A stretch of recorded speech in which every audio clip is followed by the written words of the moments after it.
Por el sentido en que gira el papel en este embarazo, la gráfica aparece de izquierda, de derecha a izquierda, en el resto del usuario. Aparece y va haciendo eso. Como ustedes ven, la línea de base va a ir subiendo. ¿Qué significa que la línea de base va subiendo? Está moviendo. Cada vez se está más abajo, pero el resto de la arriba. La pregunta es por qué la línea de base va subiendo. O mejor dicho, por qué el tanque se está moviendo. Entonces, ¿qué es lo que tenemos aquí?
Eso quiere decir que el aire que regresa sin CO2. ¿De acuerdo?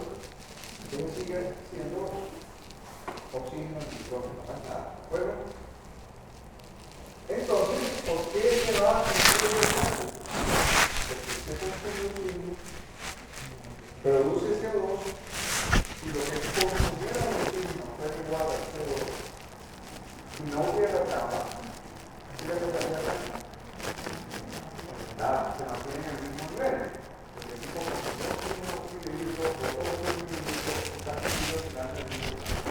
pero aquí no, este consume un signo bota de oro, pero de los dos. En la trampa de CO2. Por eso decimos que el acceso de la línea de base es una entidad de entonces, esto es tiempo y esto es tiempo, ¿de acuerdo? Bien, entonces la línea de base subió. Subió significa también que ¿cómo se pone el motivo?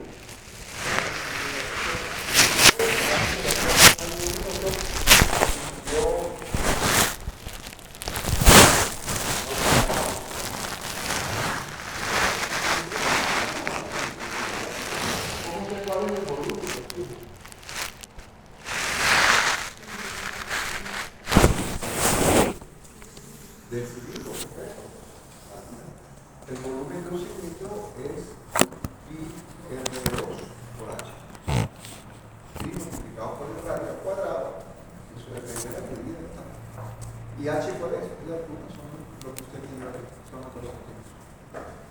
Les habíamos dicho en clase que en este tanque, dada la medida de este tanque, un centímetro en sentido vertical equivale a 200 mililitros.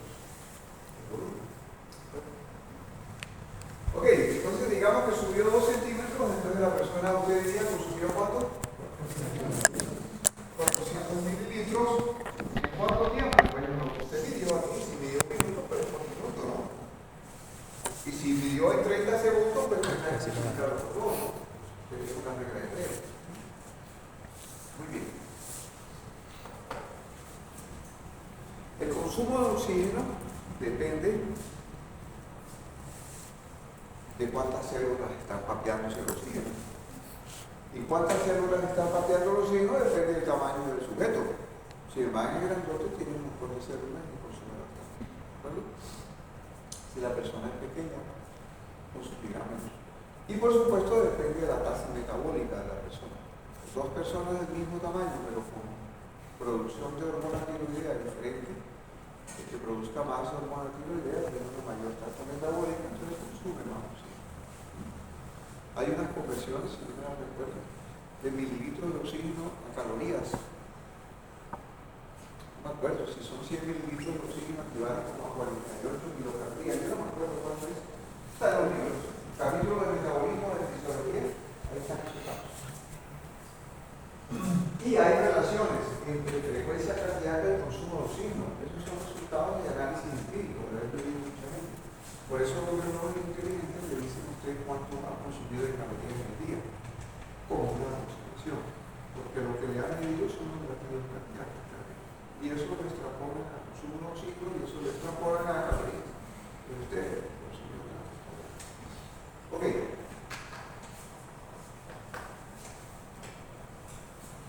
Como el consumo de oxígeno depende del tamaño y del metabolismo de la persona, con frecuencia expresamos el consumo de oxígeno en mililitros por minuto por alguna unidad del tamaño de la persona. Podría ser por índice de masa corporal. Usted podría, ¿cómo que se calcula el índice de masa corporal? Eso lo hicimos el semestre pasado y usted como médico lo tiene que saber. Peso en kilos sobre la talla en metros elevado al cuadrado. Lo tiene que saber para toda la vida. ¿No olvide? Muy bien. Lo podría expresar así. Es más frecuente que lo encuentre reportado por metro cuadrado de superficie corporal. O en centímetros, no me acuerdo. Ahí las cosas se les permiten. ¿Cuál es centímetros? En la literatura y en los libros de fisiología le ofrecen varias fórmulas que han sido aproximaciones a la medida de superficie corporal suya. Yo me suena una fórmula fácil. comparada con el que hay en GAN. Por ejemplo, GAN tiene unas ecuaciones con exponentes, no se explicará, porque se la aprende de mi abuela. Entonces, yo me sé que usamos en pediatría, ustedes en pediatría van a usar esta fórmula. Ustedes en pediatría van a se familiaricen. Usted va a calcular líquidos, por ejemplo, que va a aplicarle a un niño en 24 horas, y puede calcular los metros cuadrados de superficie corporal. Entonces, el área es igual al peso en kilogramos por 4 más 7 sobre el peso en kilos más 90. Hagamos el ejercicio. ¿Profesor? ¿Cuánto pesa? 67. Ayúdame con su calculador. 67 multiplicado por 4 más 7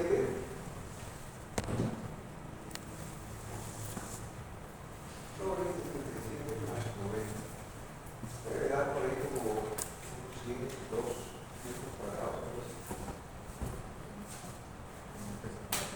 ¿Cuánto lo dio? 1,75. Ok, entonces su área de superficie corporal está alrededor de 1,75. Entonces, si usted fuera en este caso, y usted hubiera consumido 400 mililitros por minuto, yo le diría, usted consumió 400 mililitros por minuto en un área de 1,75 metros cuadrados. Pero usted dirá 400 dividido entre 1,75. Entonces usted de ahí en adelante lo va a reportar como mililitros por minuto por metro cuadrado. A ver, ahí está por otra cosa.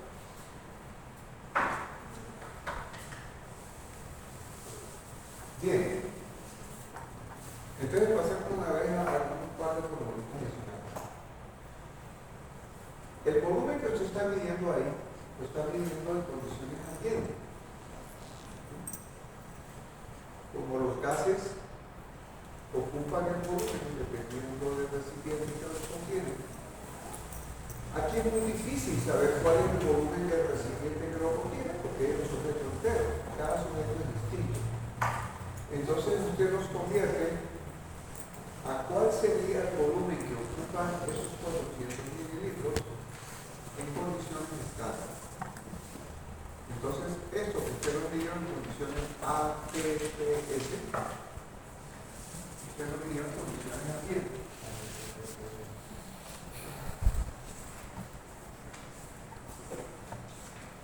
Condiciones ATPS, es decir, de temperatura y presión ambiente saturado del vapor de agua.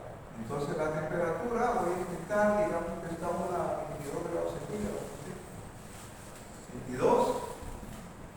Lo convertimos a grados Kelvin, eso me da 295, ¿sí? Grados Kelvin. La presión será igual a 680 milímetros de mercurio, que es la presión atmosférica de la masa. Y como estamos hablando de que está saturado con vapor de agua, hay que quitarle ese vapor de agua, porque no nos interesa que el volumen de los gases de agua, sino los gases indirectos. Entonces tenemos que quitar la presión del vapor de agua, y esa presión del vapor de agua depende de la temperatura. Hay tablas para eso.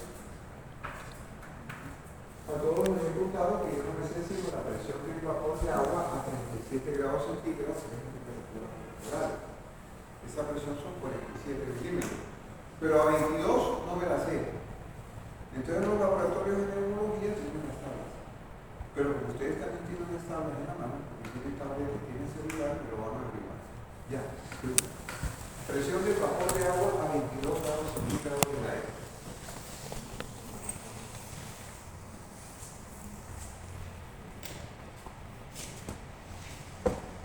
Alrededor de 20, por ahí 20, 18.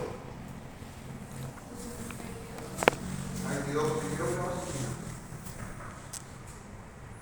¿Cuántos mililitros de mercurio? 19, eso, no, ok. Entonces la presión ambiente que no me interesa son 680 por 20, ¿verdad? ¿Y cuál es el volumen que medimos? Pues aquí está 400 milímetros. ¿Se acuerda del PBE igual a NRT? ¿No se acuerda? Ok, ¿cuál es la P? Esta.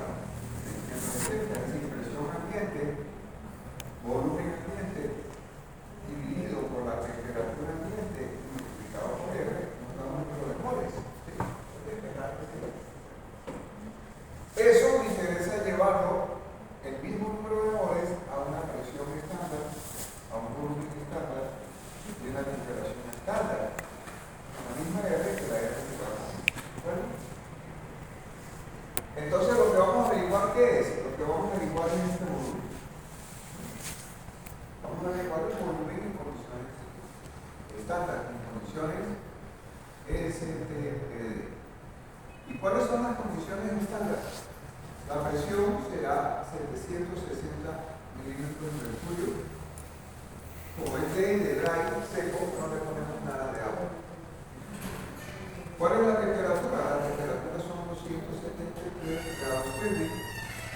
¿Y cuál es el volumen? Ese es el que vamos a llevar. ¿De acuerdo? Bueno, el resto es factible. Debe pasar aquí. Bueno, ¿cuánto es la presión atmosférica? Perdón, la presión ambiente. La presión ambiente era 660. ¿Cuál era el volumen ambiente? 400 mililitros. ¿Cuál era la temperatura ambiente? 200. ¿Cuál era la presión estándar? 760. ¿Cuál era la temperatura estándar? 273. Este es despejar. Bueno, ese dato, cuando usted lo transforma en STPD, es universal. Sirve aquí en la Patagonia, en Canadá, en Alaska, donde usted quiera, porque usted lo acaba de convertir en condiciones estándar. ¿Bueno? Entonces, consumo de oxígeno y producción de CO2 en condiciones estándar, condiciones STPD. Usted las mide en condiciones ambiente, pero las tiene que convertir a condiciones estándar. Bueno, ¿le voy a poner a hacer esos cálculos? No, le voy a poner en el examen a hacer esos cálculos, pero yo me imagino que usted entiende ya cómo se hace. ¿De acuerdo? Si hay máquinas que le hacen las conversiones. Entonces, no nos vamos a poner. Muy bien.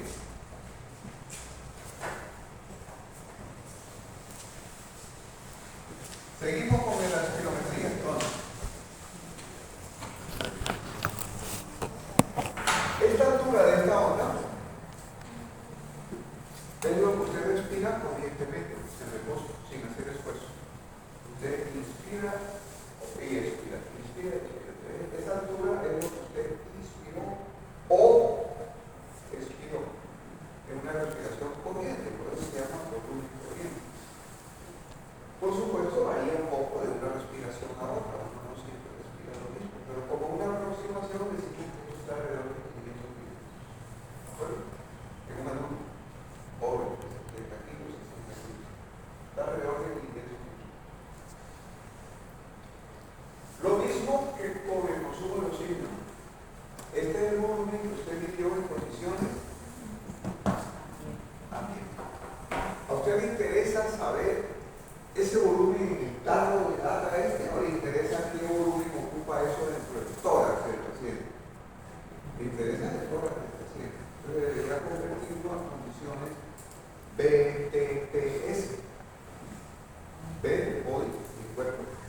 Temperatura y presión corporal. Y S de saturado con vapor de agua. ¿Bueno? Entonces, ¿cuáles serían las condiciones de BTPS? Sería temperatura 37 grados centígrados, asumiendo que es la del paciente, más 283. ¿Sí? La presión son los mismos 680 milímetros de mercurio de ambiente, menos la presión del vapor de agua. Esa es la única que me sirve. Si usted me gusta, me dirá si dijo mentira. Es 47 milímetros de mercurio, la presión del vapor de agua a 37 grados centígrados. Y el volumen es lo que usted va a averiguar. Es lo mismo que hicimos ahorita, la misma formulita que hicimos ahorita con el STPD, lo hacemos aquí. Entonces sería la presión ambiente multiplicado ¿qué es? Por el volumen sobre la temperatura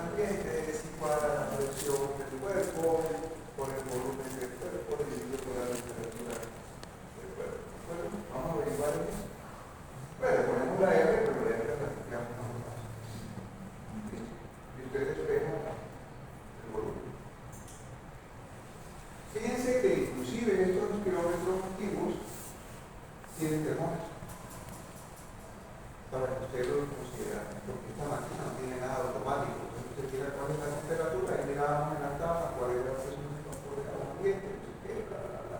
Y lo hacíamos con pulso, ¿no? Así se hacía. Ahora, estas máquinas, que son espirómetros electrónicos, ya le hacen el cálculo. Pero eso significa que usted lo tiene que programar. Entonces usted tiene que decirle, manito, estamos en Bucaramanga.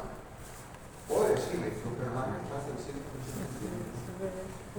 y tiene que decirle la temperatura. Algunas se la preguntan o algunos equipos traen el termómetro incorporado y meten el dato. Entonces, cuando usted hace la espirometría, la máquina le bota en los lados, lo van a ver, le bota gráficos, le bota la lista de los resultados. Y le dice tal vez que algunas máquinas le botan los dos resultados, ATPS y BTPS. A mí me gusta mucho esa idea. ¿Por qué? Porque muchas veces las máquinas no están programadas. La mayoría, mucha gente no sabe este detalle, ¿no? Entonces no las ha configurado previamente. Si no las ha configurado previamente, pues la máquina le tiene contacto grave. Pero si le dan los dos ATPS, usted puede hacer un cálculo. Si le da el A del ambiente, usted puede hacer el cálculo convertido en lo que quiera en BTPS. Lo puede verificar, mejor dicho. ¿Está bien? Entonces a mí me gusta cuando dan los dos resultados. Pero vamos a asumir que la máquina está calibrada, está bien. Entonces lo que le informan es BTPS. ¿Usted va a hacer estos cálculos de medio? No, no lo hace. La máquina la entrega. Lo hace si quiere verificar.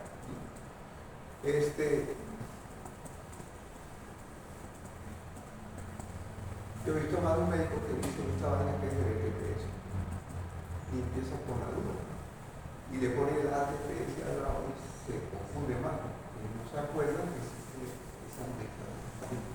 En cuanto al resultado, al paciente pues se expresa en BTPS o la es No, en BTPS, ¿cuál es su volumen? Si aquí te interesa el volumen que tiene el paciente. y vamos a ver dos cruciales para las otras dos. No, el ATPS lo usa para hacer la conversión a lo que quiera. Es que tú lo mides en condiciones ambientales. El paciente está en condiciones ambientales. Pero lo que tú recoges la información obligatoriamente está en condiciones ATPS. Pero a ti te interesa es cuánto eso ocupa de la máquina. Sí, claro, de la máquina. Sí, de laboratorio. ¿Qué ambiente? ¿Cuál sería esa condición? Cortando esto. Ok. Entonces, volúmenes y capacidades se expresan en condiciones BTPS. Consumo de oxígeno y producción de CO2 se expresan en condiciones STP. ¿Vale? Producción de carga.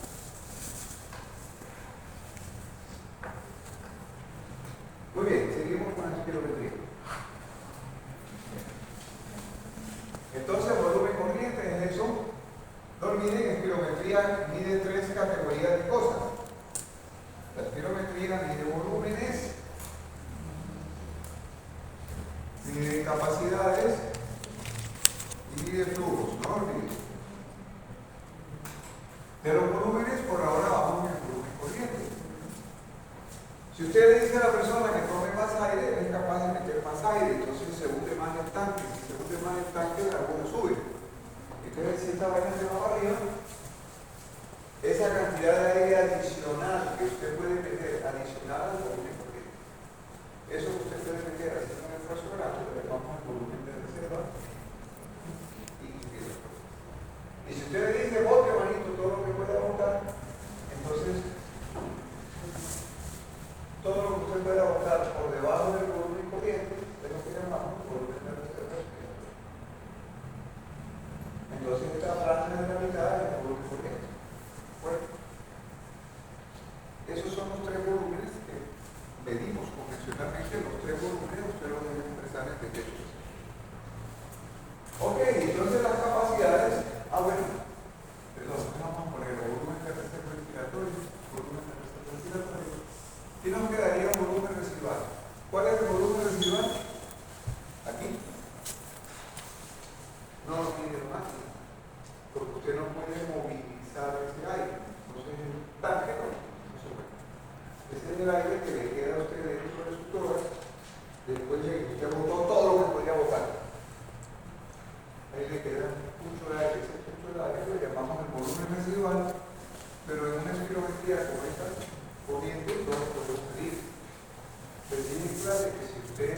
mezcla el nitrógeno, por ejemplo, con un isótopo, ahí sí, podría calcular el volumen residual.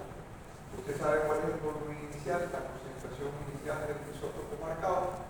Le dice la persona de simple siempre, tome la manguera y empieza a respirar. Si él empieza a respirar, ahora distribuye el volumen de ese nitrógeno marcado entre el volumen del tanque y el volumen respiratorio. El volumen usted sabe cuál es el volumen final. Entonces sabe que el más ganajoso es el volumen residual. Entonces usted deduce cuál es el volumen residual. Pero necesita un isótopo marcado, eso no lo va a hacer bien. Ok. Vamos para las capacidades. Entonces, si usted suma el volumen corriente con el volumen de reserva inspiratorio, eso es lo que llamamos una capacidad inspiratoria.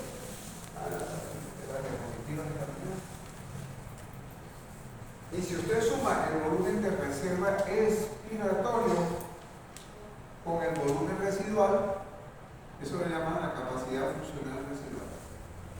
Pues mi juega no se puede medir en la espirometría global, usted no está midiendo el volumen residual. Si usted suma estos tres volúmenes,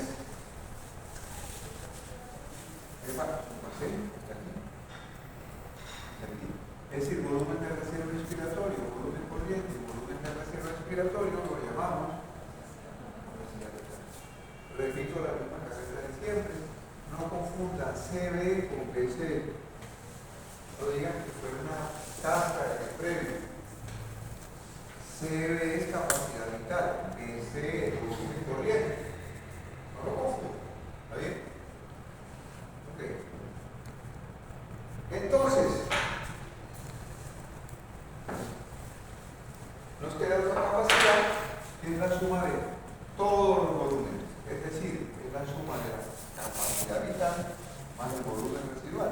Eso se llama la capacidad pulmonar total. Entonces, ahí es donde ustedes se equivocan cuando empiezan a querer aprenderse esa vaina como si fuera loros sumando Capacidad volúmenes. vital más, ¿eh? Yo prefiero que usted se lo aprenda así. Más residual. ¿Qué es capacidad pulmonar total? Es la máxima cantidad de aire que cabe a sus pulmones. A usted le cabe todo eso. ¿Y qué es la capacidad vital? Es la máxima cantidad de aire que usted puede movilizar. Usted puede movilizar esos tres volúmenes: volumen de reserva respiratorio, volumen corriente y volumen de reserva expiratoria. Bien, entonces si yo le digo al paciente, tome todo el aire que pueda, el man hace eso. ¿Qué tiene aquí adentro?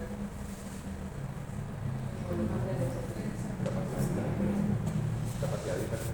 Pues todo el volumen que volumen ¿Qué tiene? respiratorio. Lo que él metió fue su capacidad vital, pero él ya tenía volumen residual ahí. ¿Qué creen? Gente, en vez de mirar allá en su mano y pensar lo que le cabe, eso se llama como capacidad pulmonar total. El man metió todo el aire que podía. ¿Qué es lo que podía meter? Capacidad vital, pero ya tenía aquí su volumen residual. Esa es la suma de todo, la suma de todo es capacidad pulmonar. Y si yo le digo, bote todo lo que pueda, ¿qué bote? Capacidad vital. Capacidad vital, que es lo que yo puedo mover. Yo boto todo lo que puedo y aquí me queda residual, no lo boto. Una cosa es lo que me cabe y otra cosa es lo que yo puedo mover. ¿Está claro? Ok. Entonces ahí están las capacidades. Son sumas de volúmenes. Capacidad inspiratoria, capacidad funcional residual, capacidad vital, capacidad resumen pulmonar. de las clases. Lo que está. Un pequeño resumen. Solo esta no la podemos medir completa, porque no tenemos el volumen residual. Bueno, de resto, chévere. Ah, y esto tampoco. Me falta la capacidad. Ahí está. Ok. Flujos. Entonces, no olvide, las enfermedades respiratorias se dividen en dos grandes categorías, ya lo he dicho 23. ¿Cuáles son? Las enfermedades se pueden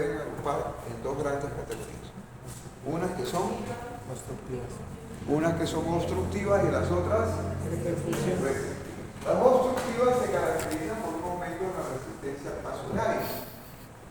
Las restrictivas es una disminución de la superficie de intercambio. ¿De acuerdo? Entonces, si las obstructivas tienen que ver con el paso del aire, ¿cuál de esas medidas, volúmenes, capacidades o flujos creen que se afecten más con un problema obstructivo?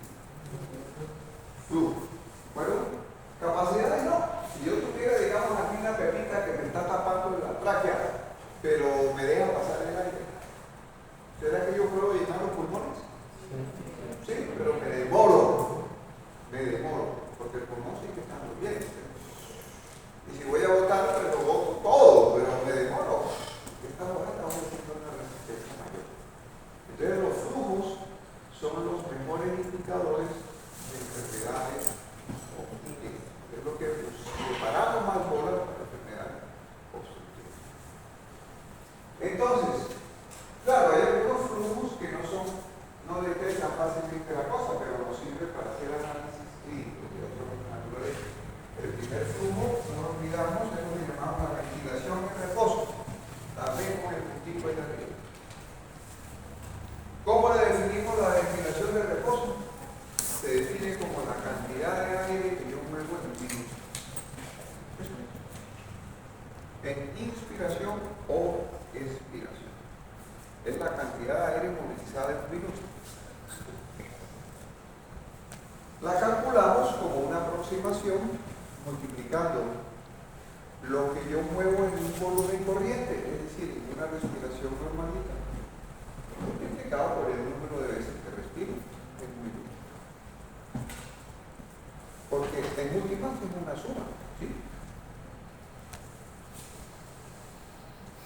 Usted respiró una vez, respiró otra vez, digamos que esto es un minuto.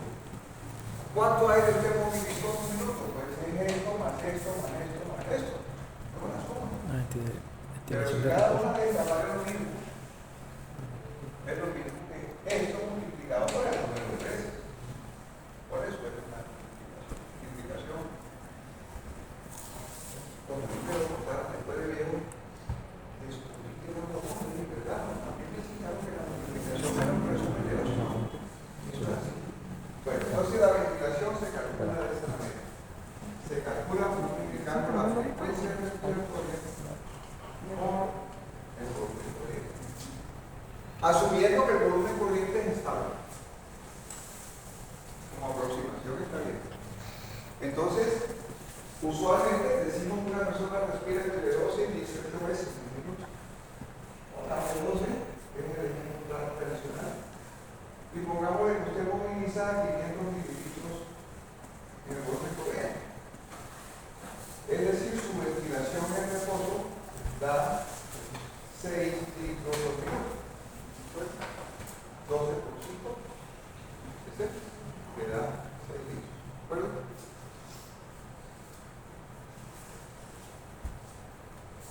¿Está claro qué es la ventilación? Cantidad de aire movilizado. ¿Está bien? Clarísimo, ¿no? Entonces usted me va a contar qué es la ventilación alveolar.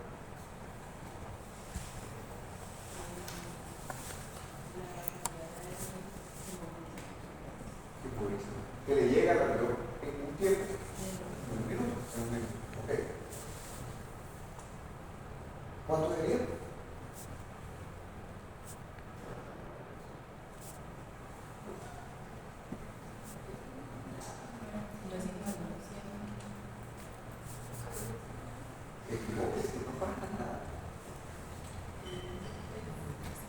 Bien, entonces para eso usted me tiene que volver la pregunta. Usted me dice, espere, ¿qué me tiene que hacer el cálculo? ¿Cómo hacer el cálculo? ¿Qué quiere? Yo le hago el cálculo, dígame yo lo hago.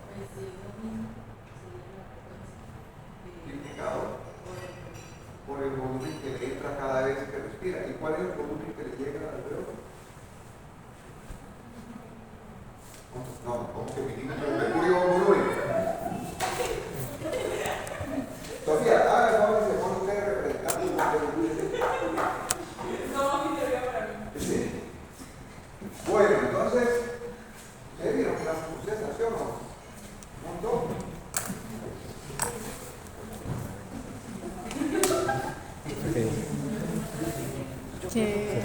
que ustedes vieron clase con César, No, pues Sofía que dijo algo.